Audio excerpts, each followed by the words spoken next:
YouTube, what's good? It's your boy Hold It Down Jay, and thank y'all for tuning in. Look, I know it's been a while, but it's all good. Don't even worry about that because I'm gonna work on my discipline and getting y'all more weekly content because I have so much to catch y'all up on. And one being that I got promoted to Senior Incident Response Specialist. Yes, I will go into detail after my theme song. You know I gotta let my theme song rock. And then after that, I'm gonna share my story, give y'all some tips so that way you can take what you want from the video and apply it to your actual life. With that being said, go hit the subscribe button and I'm gonna hit y'all back up after this theme song.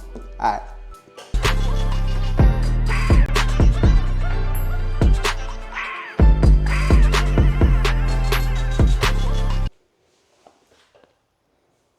I know it's been a while since I've been checking in with y'all, and honestly, I really like discipline. That's my damn problem. But it's all good though. The first topic I want to definitely get into is, of course, a couple months ago, I got recently promoted to a Senior Incident Response Specialist. For those who don't know what that is, I'm gonna just break it down in simple terms. In cybersecurity, you're the first line of defense, meaning whether it's somebody, it contains a phishing email that needs to be investigated, somebody got breached, anything like that, you're analyzing that actual threat using different logs, SIMs, EDRs, like CrowdStrike, Microsoft Defender for Endpoint. Of course, if you don't understand what that is, go ahead and look at my other videos because I explain cybersecurity, at least in the SOC environment, in layman's terms. Moving forward, definitely have been, honestly, I've learned a lot since the last time I uploaded the last video. The way I got promoted to a Senior Incident Response Specialist, honestly, I suffer from imposter syndrome. I don't know how you'll really be surprised sometimes. And a lot of people in cybersecurity deal with the imposter syndrome, meaning that you think that you're good, but you don't realize you're that good until it happens. And then once you get the opportunity, you like, really? Me? Because sometimes when you're in an environment full of high-paced people or very technical people, you think that, oh dang, because you're not as technical or they have certain characteristics, but sometimes you exclude the characteristics that you have within yourself. And that's what I suffered a lot. Here I am thinking like, wow, I'm not as like technical, but honestly, my greatest traits is my personality. I know it sounds crazy because you like, nah, like you supposed to know, you know, how this connect to this and da da da. And don't get me wrong, I know the fundamentals and I know how to do my job really well. But the thing is, in interviews, what I realize about good managers is that they look at overall performance, right? They're not just looking at, okay, you know how to solve this very complex threat. Right? They also want to know, okay, how are you collaborating with other people on the team? Because I'm a very likable person. I feel like if you really piss me off, it's because you're doing something to yourself. I'm gonna be honest. I get along with everybody. I'm a very likable person. If people come to me asking me for help or tips, and I don't mind helping them as well. I'm a very big like team player, but also too, when it's time to lead, I know how to do that. But I do it in a very unique way.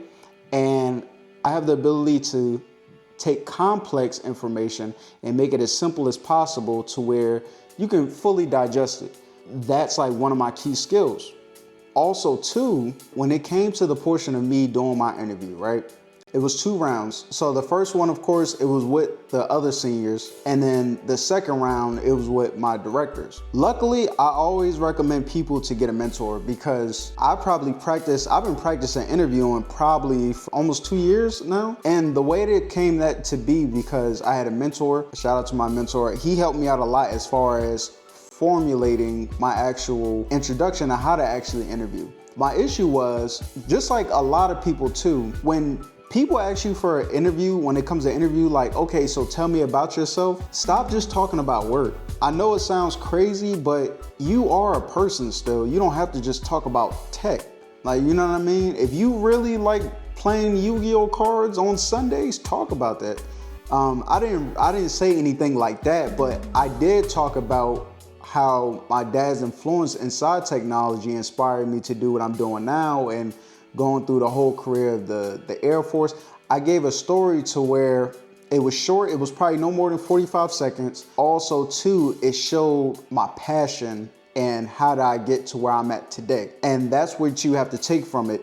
Stop thinking that all the time that things are always going to be super technical. Of course, you get some technical people, but also too, what matters a lot is personality, because if I'm a manager and I want to hire somebody, I'm not just going to hire you because you're just technically advanced, because sometimes people like that, they can really suffer from social skills. So it's a trade-off. Usually a lot of super technical people, sometimes they have social disadvantages, but the people that are socially in tune, they're not as technically advanced. With that being said, I pretty much let my personality and also I let my work that I have been doing speak for itself. Now I was asked questions, okay, where's a time where it was difficult and how'd you rebound from it? Pretty much like with the SMART description and just giving like a summary of exactly what you did and make sure it's like reasonable and etc. What I realized is that especially when you answer interview questions, you want to be able to say it in a way to where, what did you do and what was the impact? Impact is going to matter more than anything. And I say this because when you say an incident and then you was able to resolve it, and if it's a major impact, it's kind of like, whoa, wow, okay, he know what he's talking about. Because I didn't just have experience with the role I'm in now. I had experience in the military. Some of them wasn't even tech related, but because it was a situational type question, I was able to articulate that and put that inside my interview questions. And that is going to help you out a lot, I promise you.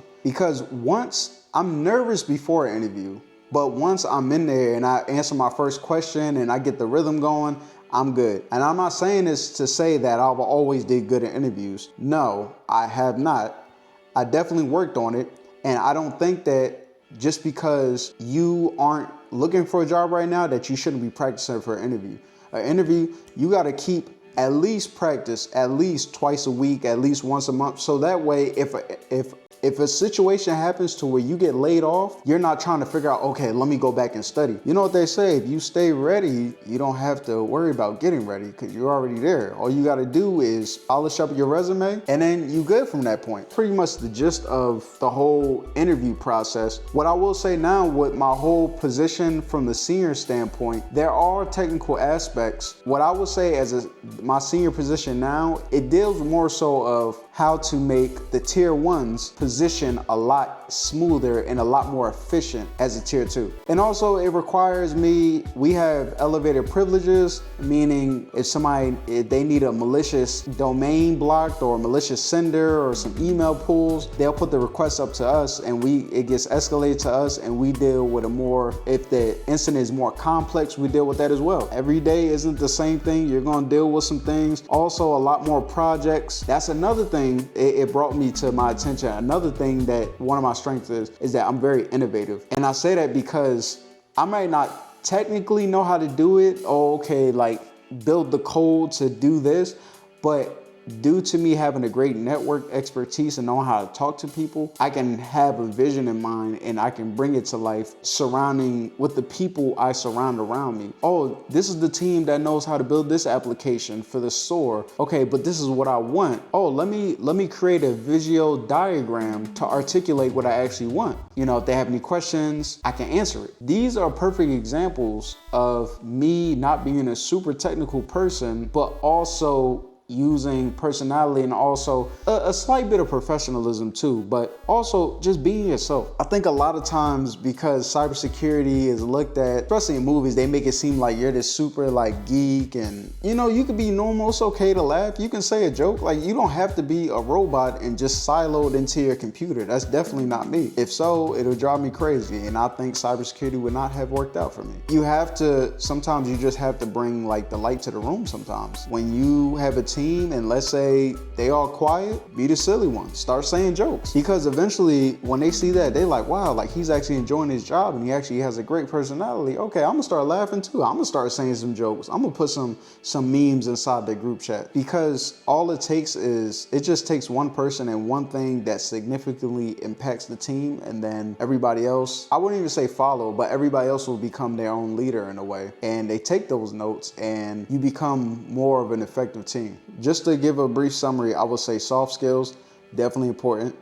don't sleep on your soft skills, because soft skills, it doesn't matter how technical you are. If you don't have soft skills, you can get only but so far. Take advantage of these soft skills. Network. The more people you know and get along with, the easier your job is going to be in the future. But also too, you want to kind of be that person that people go to because even if you don't know it, it's still okay, because it helps build your level of expertise. And you definitely want to take advantage of that. Now, as far as just because I got promoted doesn't mean I don't stop learning. I'm still in SANS. I'm in my last class for, it's like GIAC forensics responder analyst or something like that. But I'll do another video on that, because I've learned a lot during these SANS classes, and I want to actually tell you guys exactly what I learned and etc. And also too, I've been working on this presentation for artificial intelligence as well, and that's been going pretty well. I finished it, but it's going for submission. If it goes good and they pick me out of multiple people, I'll be able to perform. Well, I ain't even gonna say perform like I'm a damn rapper, but I'll be able to talk about my actual presentation at a tech conference. And this is my last certification, by the way. After this, I'm just taking a damn break. It's very draining doing certifications, also having a personal life and doing work as well. It can be very draining, but the good thing is that it pays off.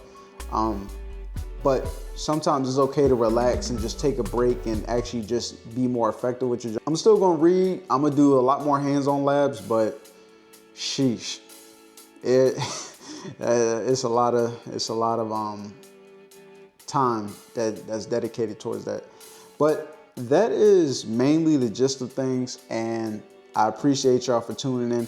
Make sure y'all like, share, subscribe, and comment, and be sure to tune in next week, because what I definitely want to talk about is some things that I've learned from failing, because I don't want y'all to think that everything is perfect. I fail a hell of a lot of times. I'll be failing my ass off sometimes, but I definitely want to talk about that, so that way it can be very transparent and people can understand that I'm not perfect. I fail just like anybody else, but what I did and what are my remediation steps to overcome that. So I'm gonna holla at y'all. Thank y'all so much. Like, share, subscribe, and comment. Be blessed.